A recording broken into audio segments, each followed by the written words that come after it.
Well, last August, Adam and I took a little trip to Colorado and we got a lot of cool mountain bike stuff done. We spent the first day at the Yeti Cycles headquarters, then we went to the Revel Bikes headquarters in Carbondale, Colorado, and then we went to the SRAM Colorado location in Colorado Springs.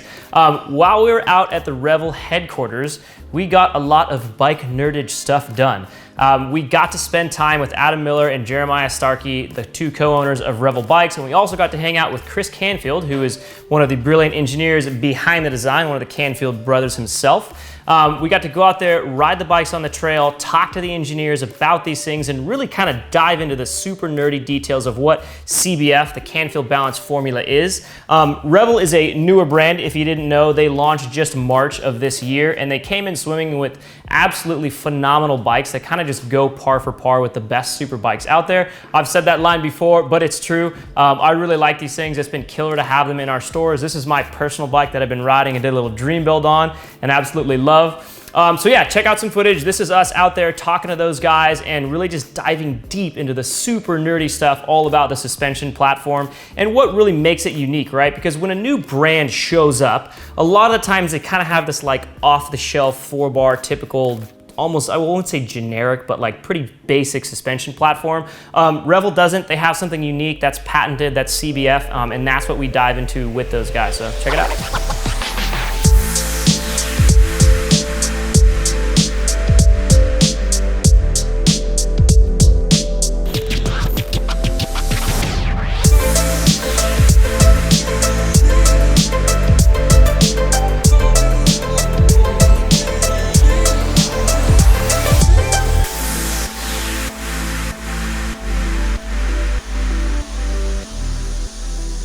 We are now out on the trail with the co-owners of Revel Bikes, Adam and Jeremiah, and we're going to see how these things actually work on the trail and get some good slow-mo footage of the suspension in action.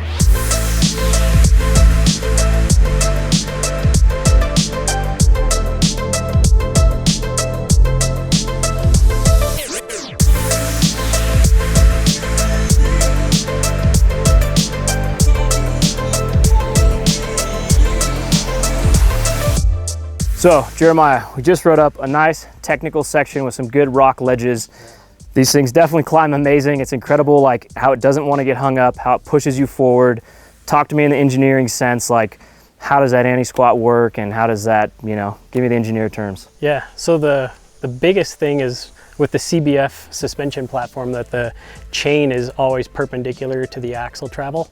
So there's no energy wasted pulling up or down. It's all translates into turning the wheel around, so you feel that there's no wasted movement in the bike as you climb. Totally. Yeah, and then with the balanced out anti-squat, it keeps the suspension active, yet it still pedals really efficiently. Yeah, makes sense. I mean, for 165 mil travel, 27.5 bike, like thing just motors and like and you get in those sketchy spots when you feel like you're gonna tip and you're awkward and you're off balance. Yeah. It just keeps going. Yeah. It's awesome. Super impressive stuff. Yeah, thanks. It's definitely been a long time in the making it, but we're pretty impressed with the bike. And then that kind of tip point too is where on most bikes you're used to like not being able to transfer the power in there or having like a really large anti-squat or something. It'll kind of gives you that tippy feeling. This, when you power down, it just still goes to tractoring the wheel around and turning it. And so instead of bouncing up and down, you're just going forward. Killer. So you were mentioning too, like a lot of other suspension platforms out there, they kind of bake a lot of anti-squat in there. So maybe on the road or on a really smooth flat surface, it feels like it pedals super efficiently. But when you get in those technical sections like we just did, that's where it can kind of like get hindered. Whereas this will kind of work consistently across both those scenarios. Right. Yeah. With the high anti-squat numbers, you get the really kind of stiff, almost locked out feel of the shock when you pedal. Which works great if you're riding on the road or something smooth, but then as soon as you hit a bump where the suspension needs to move, it doesn't work so good. So this bike balances all that out, so you get suspension that actually still moves and propels you forward. Yeah, killer. Well, let's try it out on some more stuff. Yeah, sounds good.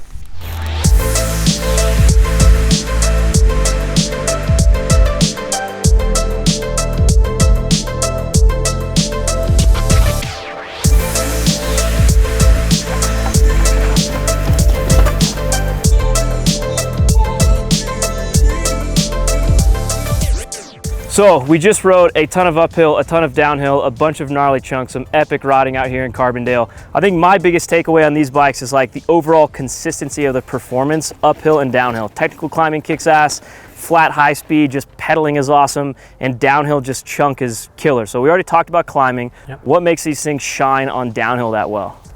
Well, with downhill, I think you really break it down into sort of three key characteristics, like the anti-rise, which we've talked about a little bit, which lets you keep traction while you're braking, which is super important. The leverage ratio, which that's another thing that's got to be pretty fine-tuned. It's hard to dial in, but we feel like we did it with these bikes. And then the axle path on the back. So those three things I think are what leads you to good downhill performance, and trying to tune each one of those is a delicate balance, which we feel like we've done pretty well on this bike. Yeah, because what you were kind of saying before is like one of the harder things about full suspension mountain bike engineering is just making it work well when you're on the brakes and chunk, making it work well when you're just off the brakes kind of flowing, and then still having it not suck when you're climbing, right? So it's just like balancing all of those main things. Yeah, exactly. Yeah, balancing the uphill with the downhill, even the different aspects of the downhill is challenging. And that's one thing that we feel like we've really done well with this bike. There's lots of competition bikes out there that do one aspect well, or maybe two aspects well, but we feel like this bike is the one that where you actually get all the aspects that are really well balanced. Yeah, killer, man. I agree. I think they ride well. I'm glad you liked it. You crushed it, man. You guys did a good job. Super nice, fun, thanks. dude. Well, cool. Let's go ride some more bikes.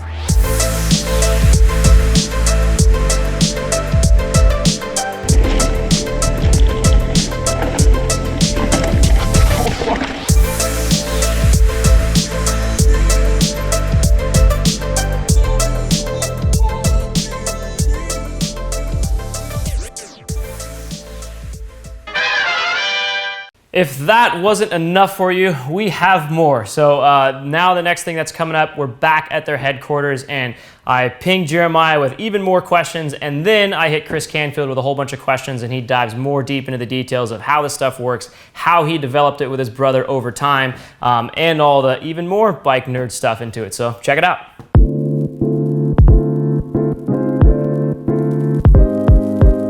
We've been working on CBF since 2008. And then started producing in our first CBF model in 15 when our patent got issued. And we've ran it on the Balance, our 27.5 all mountain bike, and then the Riot 140 29er.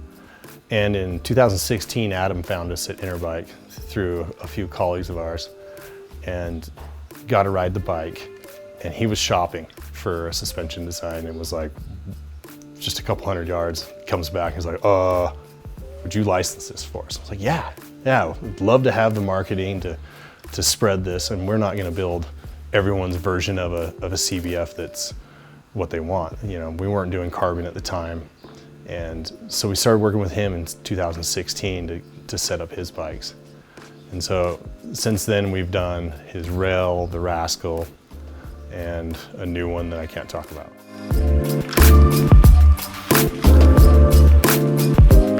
Nobody really sees the behind the scenes stuff, but so we started in '99 and there wasn't linkage, there wasn't, you know, information about, you know, what these things do.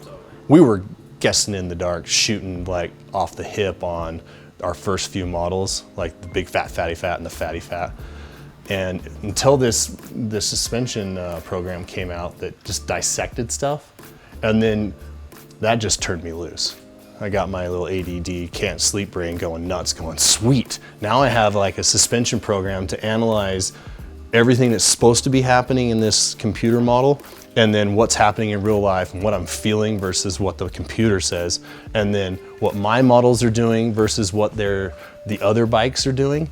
And then I was able to get on anybody else's bike so they'd let me ride and feel their bike and then go, okay, what's it doing in the program? So I became like obsessed with just dissecting all this stuff and learning as much as I could. And so I'd just be playing around like modeling stuff a ton. And then it was 2007, we had made our first, we called it the One suspension. And we made 4 different models with this One suspension. It had a really long upper link and a really long lower link. And it pedaled really well. And we were like, this is great. This is super good. And a company, Versus Cycles, in 2008 was gonna do a parallel link bike. And he rode our bike at Sea Otter and was like, I was gonna try to develop one, but I can't do it better than this. Can I just license this from you guys, and then I can just build it and run it, and I don't have to do a bunch of monkeying around trying to figure out how to make these things work. Because parallel link bikes, the little short little link guys, they can drastically be horrible. If you do them wrong, they inchworm or they bob like way worse than anything you've ever been on. But if you do them right, they do magical stuff. And so that was like the first time that we were like, okay, this is great. This guy's gonna license from us. We had a big deal going. And then 2008, market crashes. And they go out of business the next year. So during that time, I'm setting up a suspension for him. And the current one suspension had, let me pull it up. It had a center of curvature that was kind of small and isolated and a small like amount of movement. And I saw that like the axle path parameter lines in the linkage program were kind of like, you know, gathering in a single spot. And I was like, well, what if I put that little single spot on top of the chainring? Instead of like down here on the back of the, you know, the area behind the bottom bracket, what if I lift it up and put it on top of the chainring? I'm like, that shouldn't be all that hard. And then it would like kind of balance on top of it. And I started modeling it and it was like, whoa, wait a sec. Like if I just isolate it up here and then, you know, the instant centers are gonna be right in front of it, the little balance happy point. Like I could track that instant center all the way through because the chain is what is your drive line, your force line for all this stuff to work. And it's rotating there. And if I rotate my center of curvature spots right there, it'll rotate in the same spot. And if we condense these things tight enough, we can track those things all the way through travel. And guess what? That was patentable. And I was like, oh, we can snag this. So we have a whole oval area on top of the chainring that is protected, that is the CBF range. And so it was like 2008 sometime that I was like, oh. And then it took us till about 2013 before we applied. You know, it takes money, it takes partners to say, yeah, let's do it, let's spend the money and do it. And then in 15 it came out and, you know, we had tested it and it was just like, wait a sec. Having that on there and moving the same spot as the chain moves, it also, like when you climb and chunky stuff, the chain and the suspension are moving in the same spot and like it doesn't kick your feet around, it doesn't have weird interactions, and it's able to like move without any like power transfer loss. So even though you might be like seeing movement in your CBF bike, body bounce is moving it, bumps are moving it, but you don't feel any energy loss. You don't feel any like momentum spin your back tire loss because there's none. It just only wants to transfer power to the wheel because it's always perfectly balanced into that perfect instant center as it tracks around. And so like a Canfield is isolated right on the top of the chainring in a little tight spot. And with Revel's bike, he was like, I gotta get a water bottle. Yeah. You gotta get me a water bottle in there. Like, dude, don't even bother with this crap if I can't get a water bottle. So we had to open up our upper link on him, move it up and back for him, which basically meant that that tight spot wasn't able to be maintained. So I got it to where the center of curvature kind of rotates across the top of the chainring in about a gap about this big. And that movement actually feels really good. It kind of like isolates a lot of your body bounce that comes across the top of the chainring as you're moving forward with that weight. It kind of follows it a little bit and like resists that body bounce a little bit more than just sitting it static in that one spot. And it feels so good. That's what she said. At Revel, I'm the chief operations officer and I do all the engineering because we're a small crew, so got to multitask. So I started working at RockShox in 1998, and while I was there, one of the forks that we were working on was the Bluto fat bike fork. And so that's how I met Adam and the rest of these guys, was when they were at Borealis. And then since then, we've kind of always stayed in contact and thought, you know, at some point it'd be pretty awesome for us to get together and do something.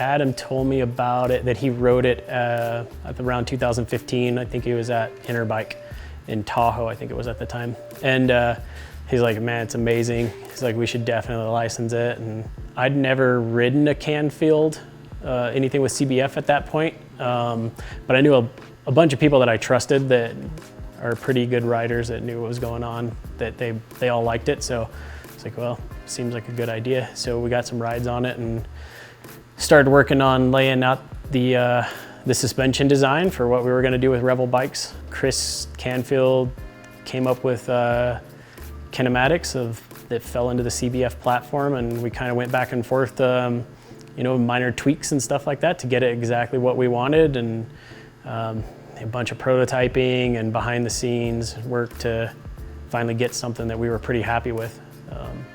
Yeah, that was the rail. So we got that kicked off and released, which is pretty sweet.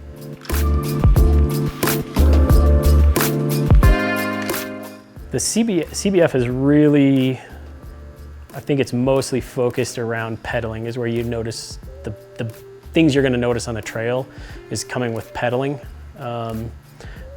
Most of the other designs that are on the market, you can kind of band-aid certain things to make it seem okay on the trail. But you can't really get the pedaling characteristics that you can with the CBF. And so like pedaling, especially through like rocky terrain and stuff where your suspension needs to be active, but not wallowy or mushy or inefficient. That's the biggest thing I think you notice with the CBF stuff.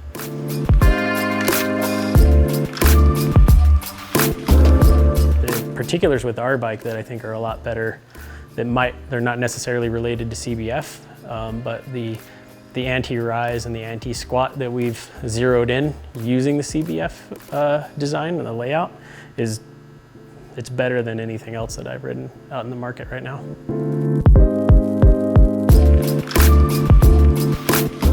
Essentially, they're kind of opposites of each other, like wheel torque in one direction or the other. And anti-squat kind of makes the bike pedal efficiently, where it's not pulling up or pulling down, it's kind of balancing it out. And with the CBF layout, you can kind of get that across the whole range of travel rather than just sag, which is what most other brands are striving for, is to really nail it at the sag point. With the CBF, you get the positive pedaling characteristics throughout the whole thing. So if you're climbing up a really steep trail and you're hitting a bunch of rocks, you're obviously not sitting at the sag point very much. You're bouncing around, your weight's shifted and all that stuff. And you really notice that. Like, you feel like every turn of the cranks really makes you want to go forward with a CBF design. And then on the braking, the anti-rise, it's just, the best way to describe it is you would feel like it's a neutral point. Like you're trying to get to what the rider feels as neutral. So when you're coming down a really like mellow grade with washboards or small ripple bumps, when you hit the brake, it doesn't affect it too much. You don't lose traction and start to skid. Or when you're pointed really steep down, big chunky rocky stuff that you are almost on the brakes the whole time, that the suspension still moves and you keep traction. And so dialing that in is definitely one of the highlights of our bikes.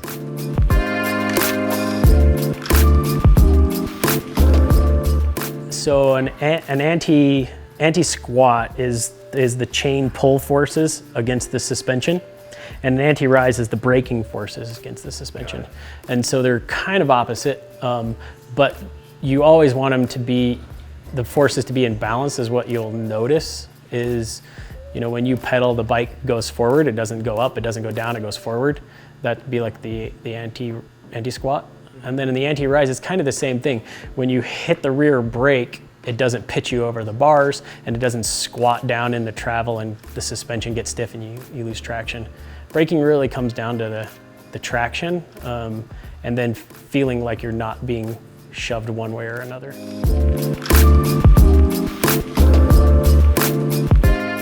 leverage ratio and wheel path.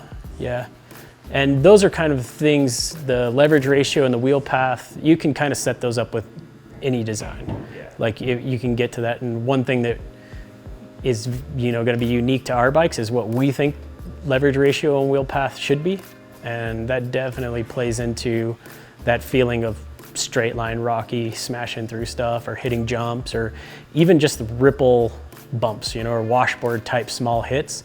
That's all comes back to leverage ratio.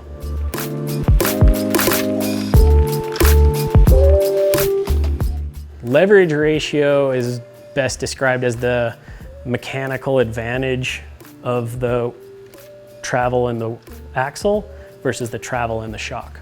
So this might move 6 inches and this only moves 2.5 inches. And so changing the rate at which the wheel moves to what the shock moves is what defines that ride characteristics that you're looking for. And it's pretty fine-tuned. It's like a progressive rate of, you know, 0.6 to a progressive rate of 1.2 is a massive difference. Like, it's not even the same bike, even though it might look identical.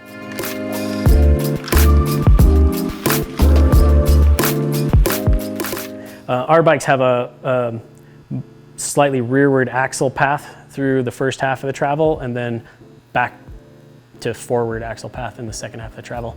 And that keeps the distances from getting too large or changing too fast. And then the rearward axle path helps you absorb those square edge hits and lets the wheel actually get out of the way. Generally, when people have a bike that they describe as hanging up, like you kind of, you know, you're going down, you're smashing through some square edged hits and you kind of feel like you're dropping anchor each time. That's usually because the wheel's got to go forward. And so when the axle has to move forward, the wheel has to accelerate, and because it's got to go to a faster, it's got to go travel that distance faster. So the wheel's accelerating, so you have all this inertia that basically fights your suspension, and that's what people feel as a hang up.